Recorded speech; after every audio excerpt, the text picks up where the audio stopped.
Dans les choses qu'on aimerait éviter de vivre dans une vie, l'infidélité du partenaire est évidemment dans la liste certainement des 5 premières pour à peu près n'importe qui, parce que ça nous donne une impression de destruction extrêmement intense de la chose la plus précieuse dans notre vie, une impression éventuellement de trahison, d'injustice, de rejet, on peut vivre absolument toutes les blessures avec ça. Et je suppose que pour beaucoup de personnes, si on leur demandait la définition de recevoir un coup de poignard, eh bien beaucoup donneraient cette réponse de l'infidélité de leur partenaire amoureux. Alors dans cette vidéo, on va s'aider de l'astrologie pour anticiper, pour comprendre et pour remédier à des problèmes de ce type. Dans le cadre d'une vidéo d'une vingtaine, trentaine de minutes, on va évoquer certaines grandes techniques importantes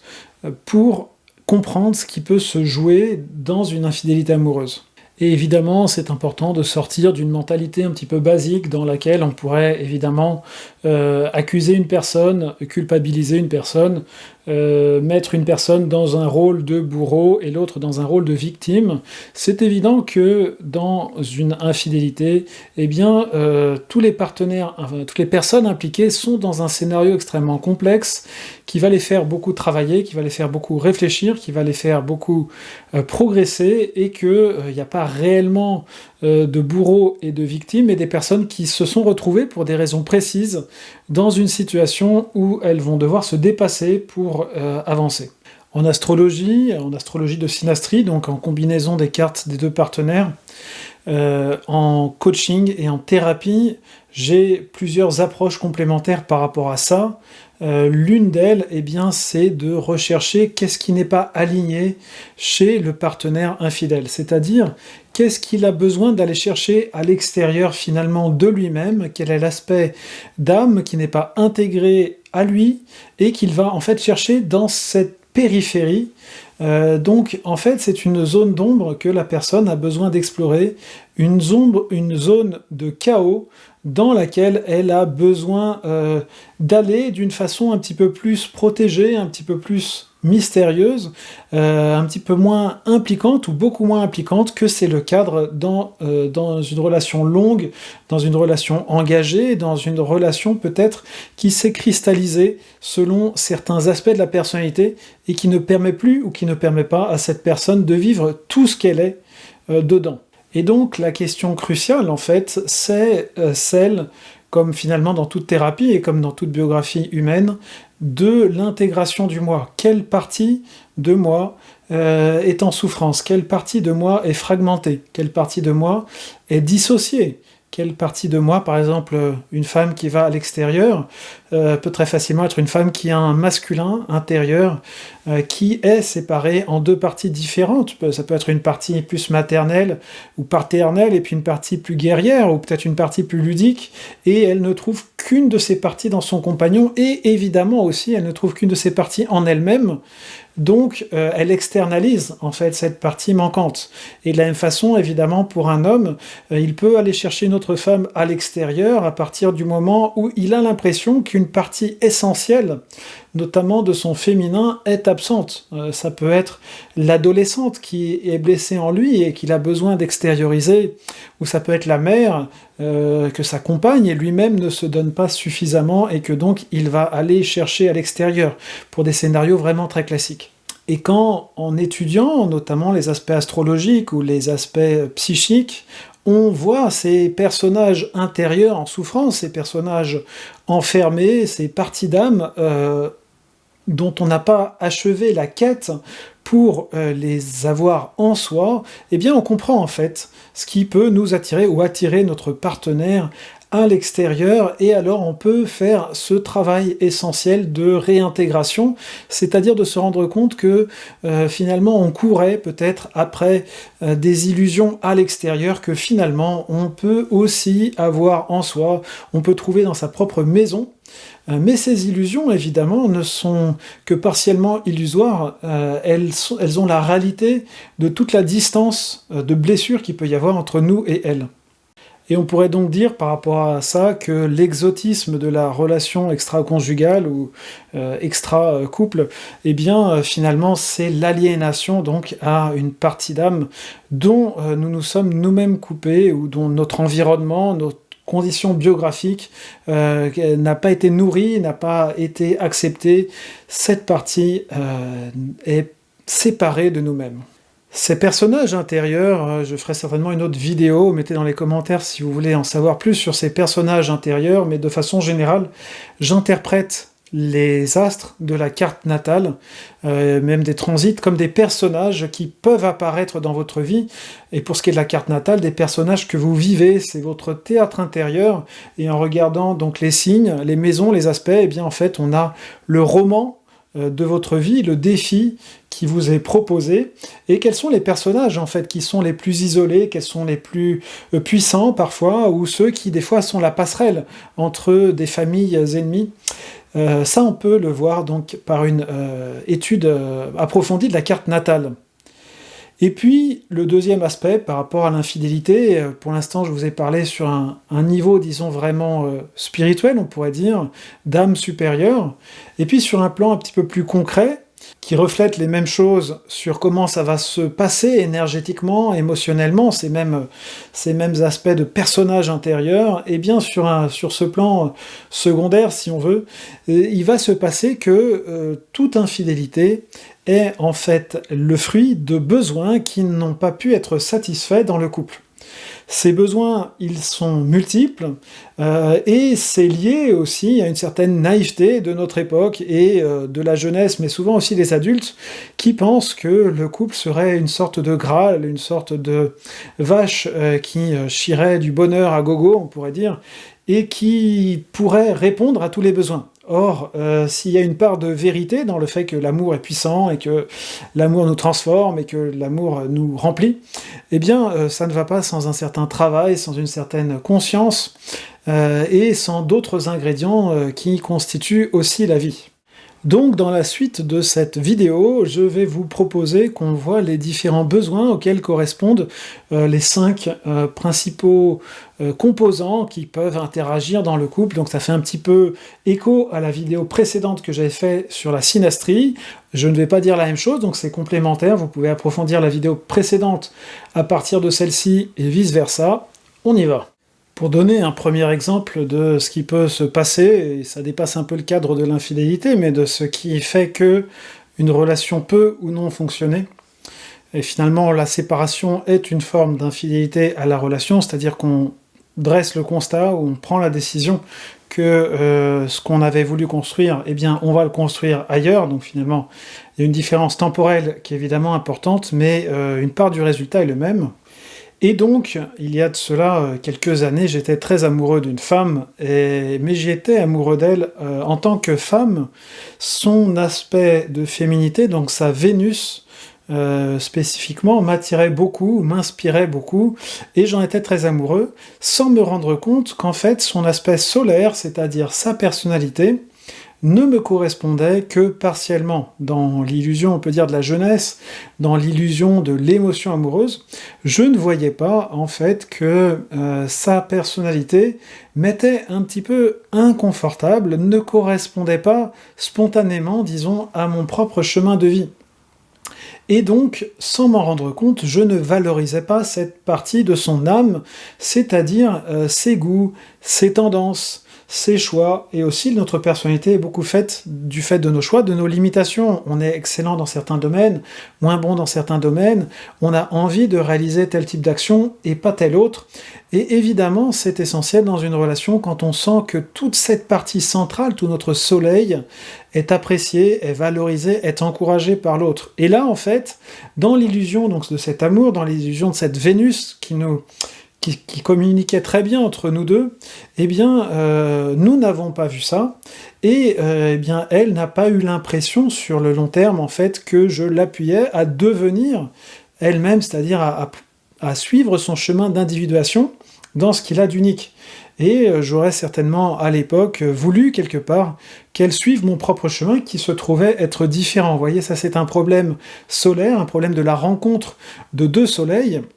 en astrologie, et qui peut être extraordinairement blessant, et qui peut tout à fait être l'une des raisons principales d'une séparation ou d'une infidélité.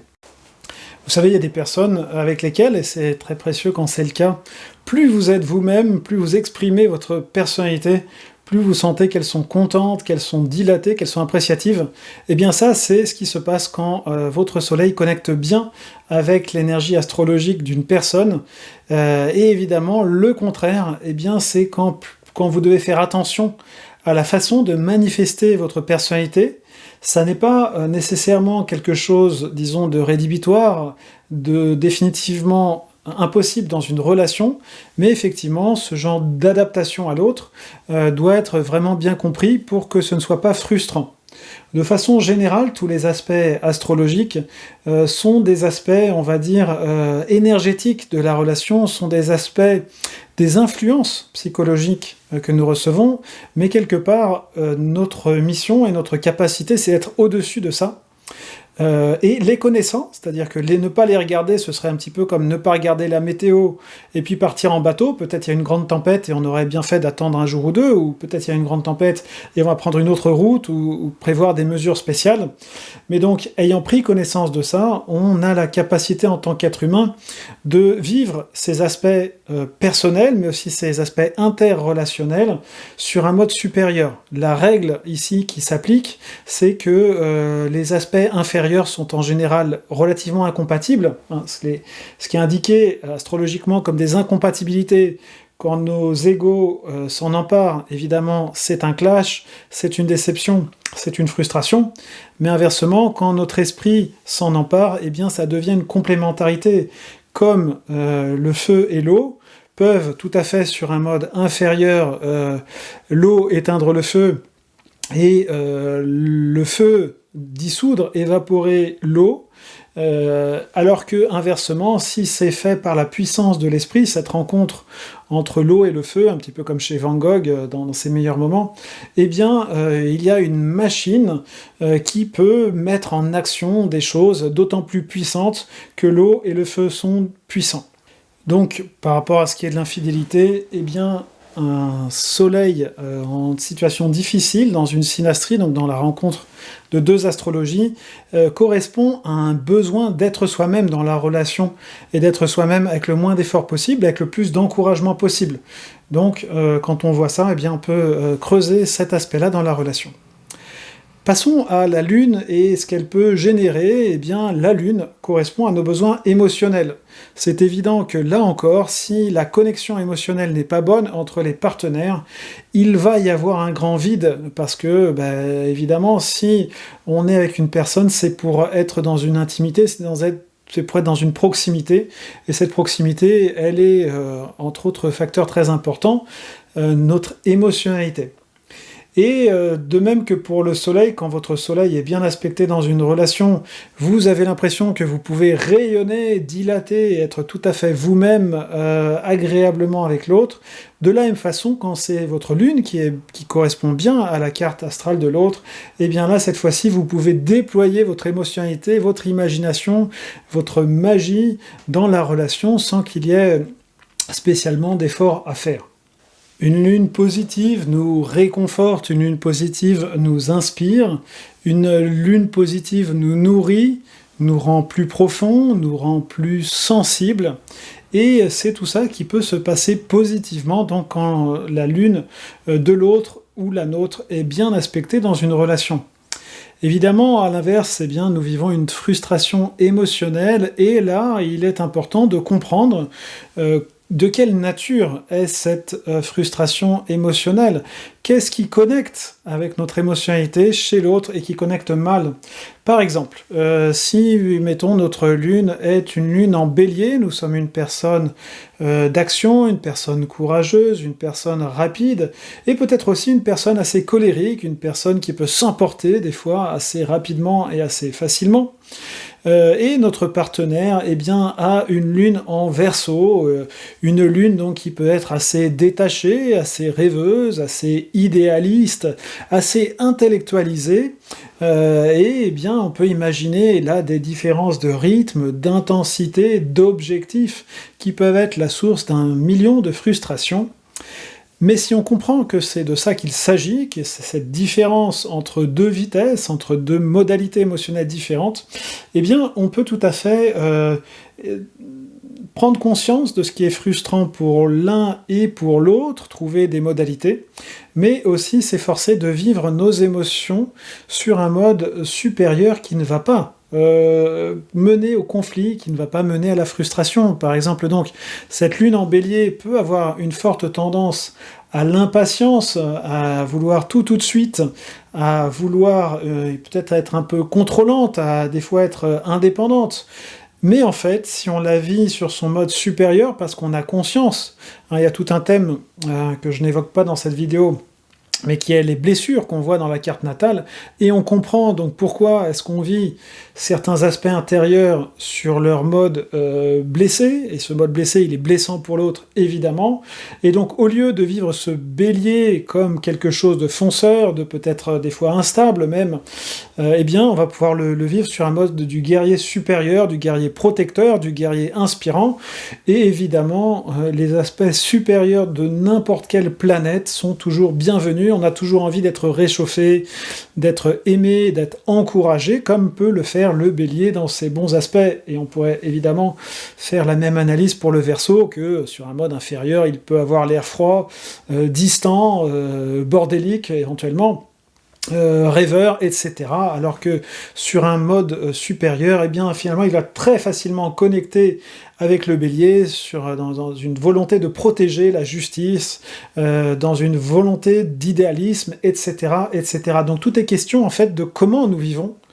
les énergies astrologiques. Elles ont toujours deux faces, un petit peu comme la Lune, une face qui est plus éclairée et une face qui est plus sombre.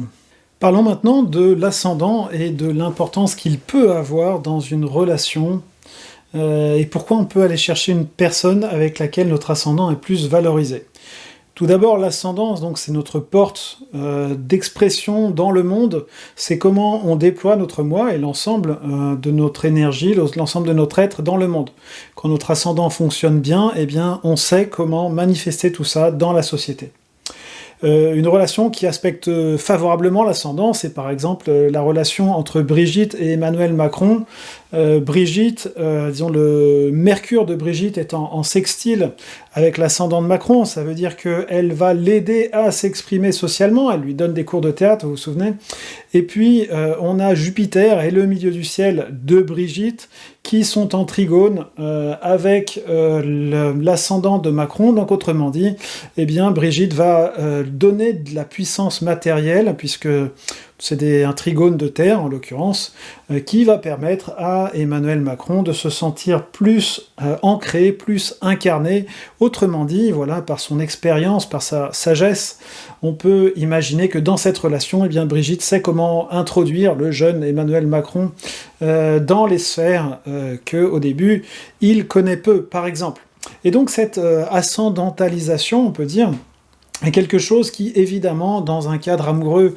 n'est pas toujours le plus important, et pour ça j'en ai pas parlé dans la vidéo précédente, mais dans le long terme d'une relation, on comprend bien que c'est quand même extraordinairement agréable,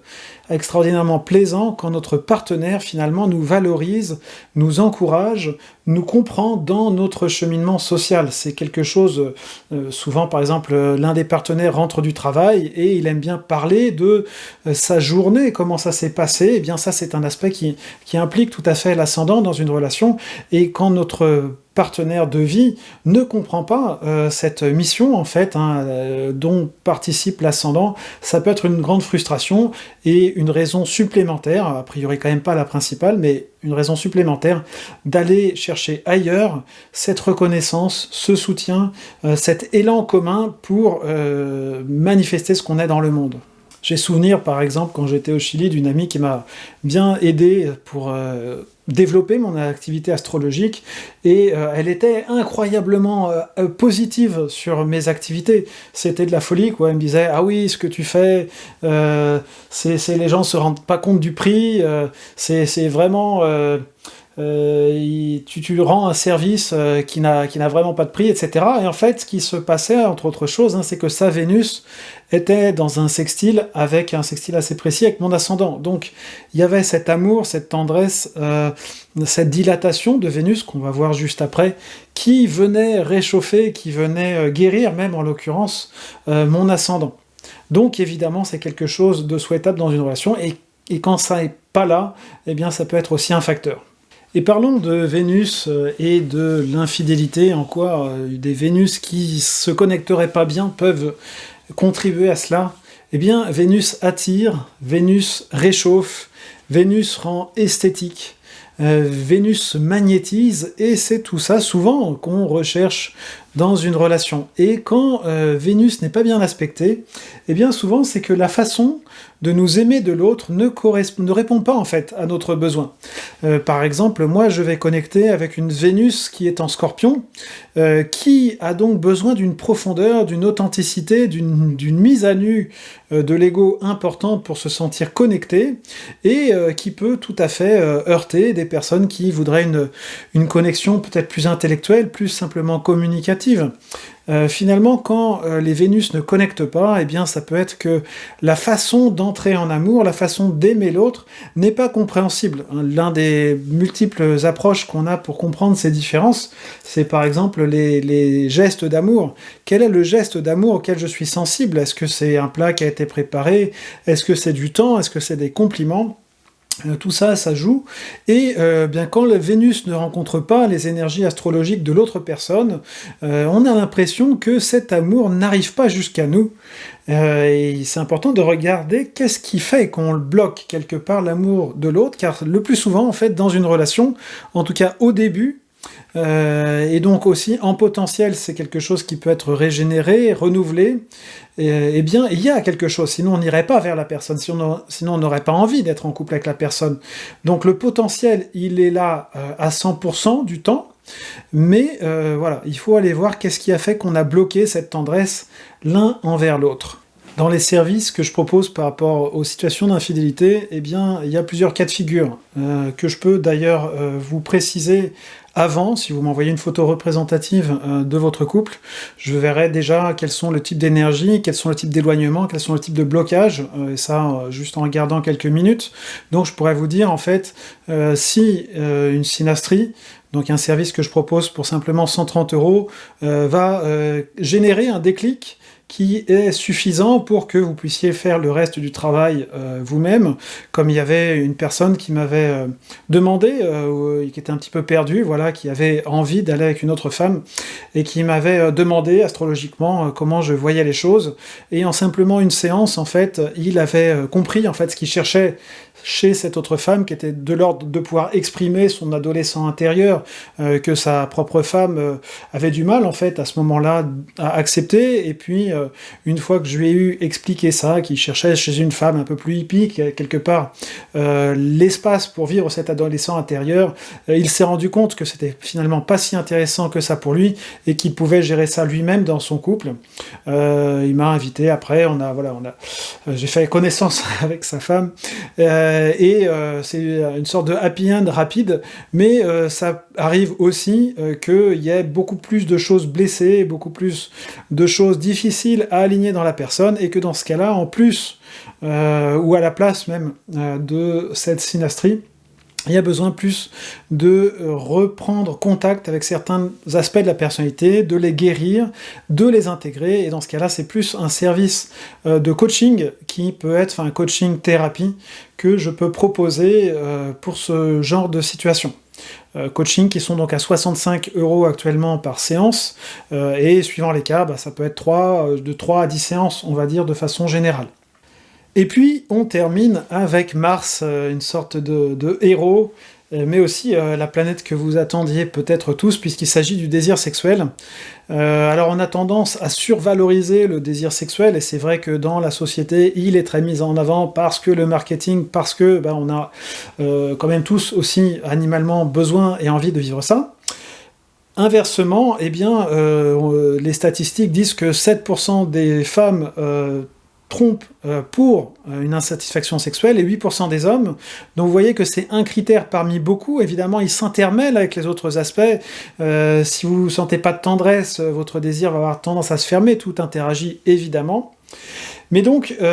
ici, moi, c'est vrai que quand je regarde toutes mes relations passées, eh bien c'est un élément central à partir duquel en fait je peux vaincre beaucoup d'obstacles, c'est-à-dire à partir de cette inspiration amoureuse, qui est une inspiration magique, elle aussi une inspiration spirituelle, eh bien moi j'arrive à mettre de la force, à mettre de la puissance dans tous les aspects d'une relation. Donc c'est intéressant de voir aussi, inversement, que quand cet aspect il est fort, ça peut être une base, hein, et c'est vrai pour les autres aspects qu'on a évoqués aujourd'hui, qui guérit, qui apaise, qui nourrit les autres. Mais donc inversement, quand les Mars se rencontrent de façon douloureuse, eh bien c'est là aussi une des causes qui est remarquée par les psychologues, en fait, que eh bien on rentre sur un mode défensif et peut-être on a des mots qu'on ne devrait pas avoir en fait dans le cadre d'une relation harmonieuse, et ce sentiment de sécurité en fait qu'on devrait avoir dans toute relation disparaît. On se sent menacé dans notre identité, menacé dans notre sécurité psychique, hein, qui fait Mars, c'est notre guerrier, c'est notre protecteur, et donc quand Mars est en péril, quand Mars est dans des aspects inférieurs, eh bien cet aspect de sécurité disparaît. Et là, eh bien, ça peut être simplement des fois par vengeance, hein, des personnes avec un scorpion un peu inférieur pourraient avoir cette tendance en fait de répondre par la vengeance à des agressions verbales, mais globalement on va tous avoir un peu cette tendance, parce qu'on a tous une partie un peu scorpionique qui quand on est piqué, eh bien, a envie de piquer à nouveau. Et puis, de façon générale, eh bien, pour s'ouvrir, pour ouvrir notre cœur, pour ouvrir notre corps aussi, on a besoin de sentir qu'on est dans un lieu de sécurité, dans un lieu de bienveillance. Donc tout ça joue dans les aspects de Mars, et comme je l'ai expliqué pour les autres aspects, quand on comprend exactement où est-ce que ça bloque, et quand on comprend plus profondément encore quel est notre archétype intérieur qui se blesse en présence de l'autre, hein, Mars donc peut être celui qui nous blesse, eh bien on en prend la responsabilité, et au lieu de réagir négativement au Mars éventuellement négatif de l'autre, ou à un aspect négatif sur notre Mars, eh bien on prend de la distance, et au lieu d'être dans le bouclier ou dans l'épée, on rentre dans la vulnérabilité, ce qui donne beaucoup plus d'espace en fait pour l'autre aussi, de pouvoir accueillir son ombre, et à nous pour pouvoir accueillir la sienne. Donc là voilà, il y a des tas d'aspects thérapeutiques qu'on peut travailler dans une relation avec des Mars qui ne fonctionneraient pas bien, et qui évite donc que le désir aille chercher son expression à l'extérieur. Et puis, évidemment, Mars étant de l'homme aussi, c'est souvent notre homme qui peut être scindé, hein, une absence de désir, ça peut être lié à, finalement, notre propre couple intérieur, hein, qui ne fonctionne pas parce que, par exemple, on n'a pas le courage d'être pleinement soi-même, hein. Notre homme intérieur, c'est aussi notre courage, c'est notre action, et si cette action, eh bien, on est trop conformiste pour plaire à tout le monde, quelque part, notre homme intérieur, il peut être un peu fractionné, quoi, entre un besoin de sécurité et puis un besoin plus d'expression de soi, et ce fractionnement, eh bien, se montre aussi dans une dispersion du désir, auquel, donc, il y a des solutions. Et bien voilà, c'est ça que je voulais vous partager aujourd'hui, et c'est aussi globalement le grand espoir qu'il y a en fait en ayant de la compréhension, et l'astrologie est un moyen parmi d'autres, hein. Vous pourriez tout à fait faire du théâtre, de la peinture, du chant, il y a des millions d'outils thérapeutiques, et ils sont tous, enfin la plupart sont vraiment très beaux et très utiles, mais globalement voilà, avec de la conscience de ce que réellement se passe dans le couple, la possibilité de réparer, la possibilité d'améliorer, elle est grande. Donc c'est important de s'y ouvrir, et c'est important de suivre ce chemin, parce que souvent on passe à côté, on détruit des choses qui vraiment avaient une belle valeur, simplement pas par une envie de blesser, pas par une envie de faire du mal, pas par une envie spécialement égoïste, mais simplement par une sorte d'inconscience et de dépassement en fait. C'est comme une vague qui nous tombe dessus, de désir, de frustration, de karma, on pourrait dire aussi, qui nous arrive dessus, et on part dans des choses qui finalement nous désaxent encore plus, et qu'il va nous falloir du temps ensuite pour réparer. Donc espoir et confiance dans la force de l'amour. Voilà, c'est ce que je voulais vous partager aujourd'hui. Mettez dans les commentaires si vous avez plus de questions sur ce sujet, si vous vous y retrouvez, et pour ce qui est de comment voir les aspects, par exemple, de Mars sur Vénus, etc., je vous renvoie à la vidéo qui est 2 vidéos avant, dans laquelle j'avais expliqué comment, avec Astrothème, on peut voir ça de façon rapide et lisible.